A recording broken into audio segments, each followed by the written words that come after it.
Hey everybody, welcome back. Today we're going to get into our final Bangkok budget breakdown. We're going to give it to you and keep it real. Heck yeah. And we're also going to dive in a little bit about why we left America, how we're doing with it, and maybe it's something you want to do too.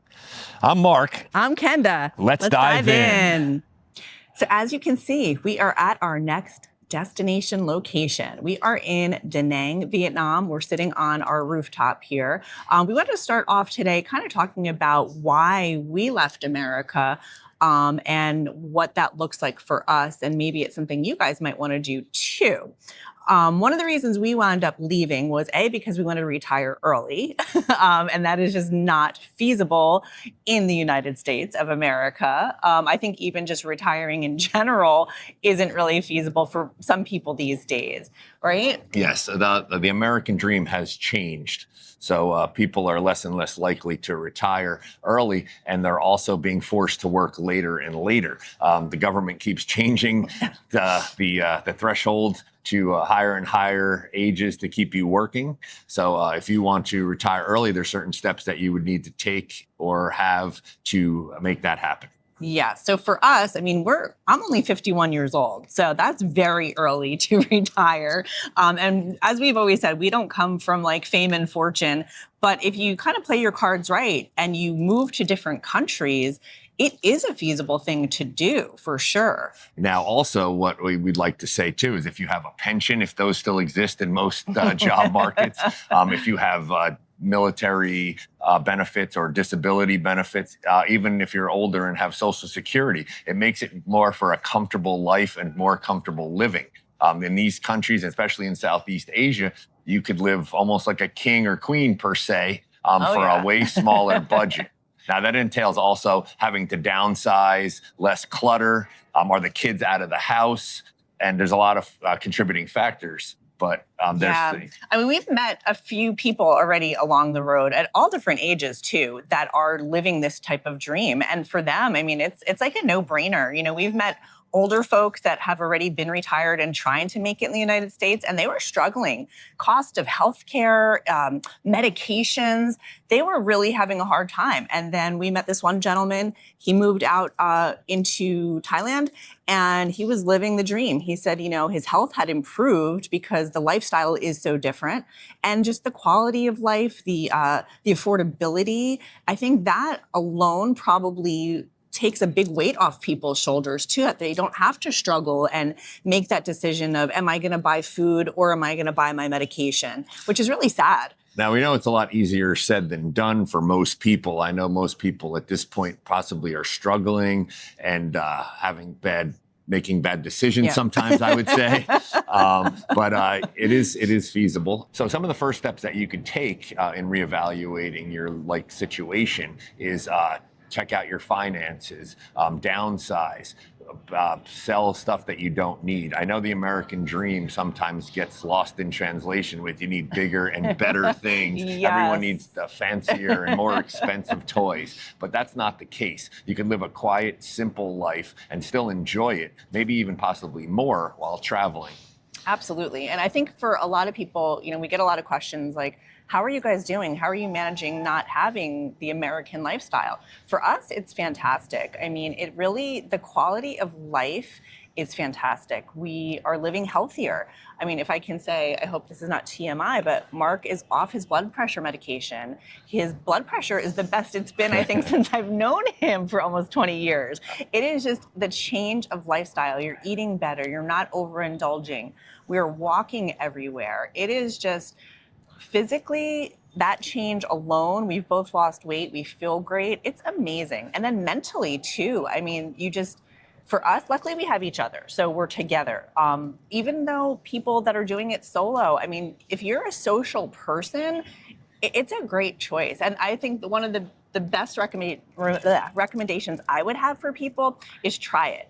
Like, go out, if you're retired already, slow travel like we are. Slow travel some places. Spend some time there. Get to see how other people live, if that's something you might want to do one day. Or you might just pick up and do it and be like, screw it, I'm doing it. See, for us, what we're doing right now, since we're so, I'd say, on the younger end of the scale, we're just traveling around. We're seeing what places fit with our vibe and seeing what places we could maybe wind up for one day. We have to check the visa situations eventually. We have to do that. But slow traveling gives you the opportunity to see so many different places. And if it fits in with your lifestyle, or if you could fit in with that culture and lifestyle also. Yeah, it's almost like a test run. Like, could we see ourselves living here? Do things fit into our little checklist?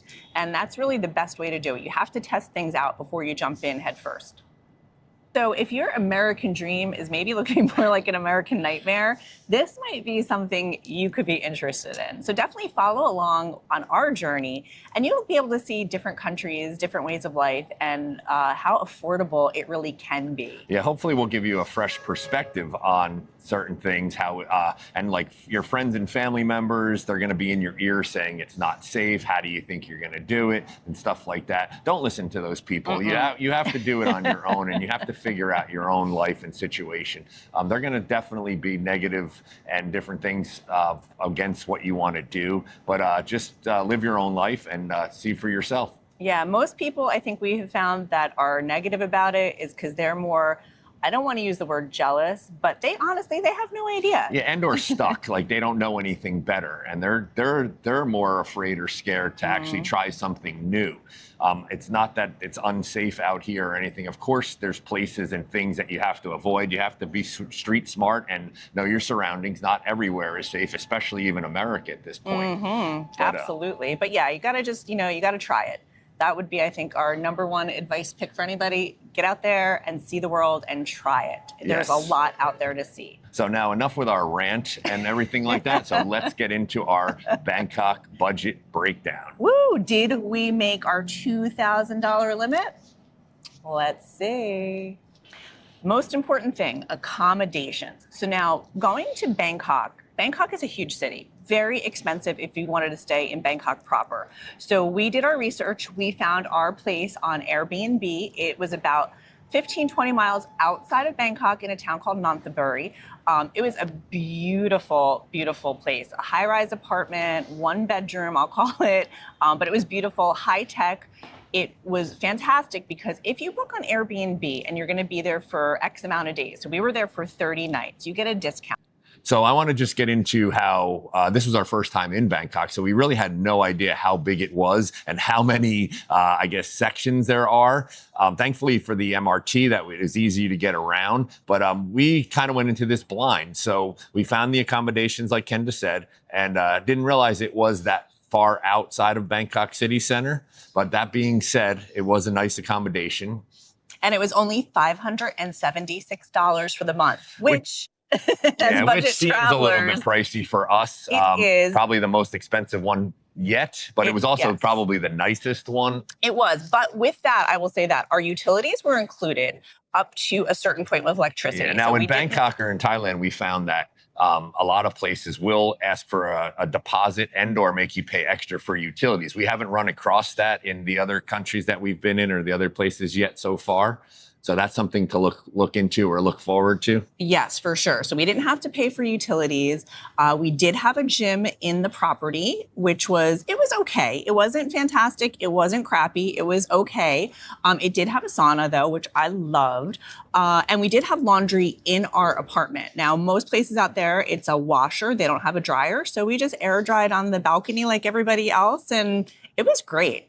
So if you watched our last video, we were in Jantiem, which is about 2 hours south of Bangkok. So we did have to take a bus up. It's about a 2.5 hour ride, depending if there's stops. And we got into Bangkok. And then we took a Grab and stuff to our accommodations. And the one great thing, we were right by the MRT or the subway line. So we took a lot of subway rides. We did take a few Grabs here or there for specific places we needed to go. But for the month, our transportation bill, which for us was higher this month because we did do a lot of things, was $87.19. So always my favorite thing and the biggest part of the budget usually is food. Now with food in Thailand, was so by far one of our favorite foods. There's Oh, so yeah. many options and selections and spice and so much good stuff. Yeah, and the place in Nonthaburi, there was it was very local. So we hit up certain food stalls that we would go to, and the meals were so delicious. Oh, I'm still remembering them now. They were so good. And they were so cheap. And we would have a full meal for like $3, $4, and we were satisfied. The food was great. It was healthy. I definitely missed that food for sure. But our monthly total for that was $616.98, which is really good considering our past breakdowns and budgets. And we did eat really well. That included a lot of, I guess, smoothies, desserts, Thai teas, and all of that stuff as well. Oh, yeah. And we did have a couple splurges. We did eat a few Western meals. We had some pizza. But considering all that, I mean, you cannot beat for that two, price. That's a pretty good price. Heck yeah. So all that being said, we do try to enjoy ourselves. Sometimes we don't go crazy, and we do try to local bars and some places like that just to feel the vibe. And that wasn't too bad. Yeah, I think we spent for the month, it was $24.68 for the month. Now I think that was our highest month by far.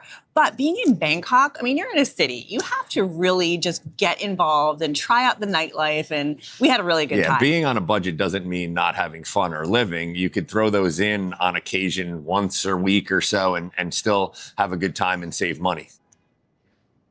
Self-care for the month. This month was actually a really easy month. Mark had a haircut. I actually got a crazy hammer massage. Kenda loves her self-care, so I have to get a second job just to support her massages and all of that good stuff. So next video you might see me working at a restaurant or something. Hey, that being said, for the month it was $14.86. You really cannot beat that. No, I joke, but it is very affordable. Massages and all that other good stuff. Yes. Now, laundry. Yes, I did laundry in the apartment, but right before we left, I did want to do one load downstairs. They had a really nice laundry facility because they had dryers, and we like our clothes a little bit softer. So before we hit the road, we did do a load of laundry, and that was $3.24. And one of the great things that we found in Thailand, which a lot of these other countries we wish they would have, is purified water machines. So normally we would go to the store and get a jug of water, and it would be about 14 baht, but you could fill it in the water machine for only 1 baht. So we would utilize that all the time, and that wound up saving us a lot of money in the long run as well. So then there's always the cost or the worry of medical. Now, like we said in our last video, we had travel insurance through the airlines because when you book a round trip flight, you could pay extra for that. But Kenda did have a few mishaps or some sickness going on. So I had like a little upper respiratory thing, not a big deal, but it just wasn't getting better. So the great thing, you don't necessarily have to see a doctor. We found a pharmacy in our local area. What we found out from researching is that a lot of the, I'd say, non-narcotic medicines are available over the counter in most of these pharmacies. Yeah, so I went in, I kind of, with Google Translate, described what I was feeling. I kind of knew, like, I just want some amoxicillin and so like a cough medicine. We worked it out. So between that, I got some vitamin supplements along the way, some zinc, some magnesium, those types of things. And we got a blood pressure cuff for Mark just so we could monitor his awesome blood pressure. It was $53.29 for the month. Not too bad. One thing I will mention, we were talking about that after, we bought the medication and all of that. For the cost we paid for that, which on that one trip for the amoxicillin and the cough medicine, I think it was like $4.25, I'll say. Our copay back in the United States when we had health insurance was a $25 copay just for an office visit. And then if you went to the pharmacy, you also had a copay for your medications. So right there, we would have surpassed our copay for one thing. So it is amazing when you go to another country, don't believe the hype. Care is great. You can get what you need, and it's very, very affordable. Just a little side note, I was looking into getting blood pressure medication just in case it wasn't leveling off. And I called the doctor, and they said that with the visit and medication, for the blood pressure would only be $30 US, which is insane.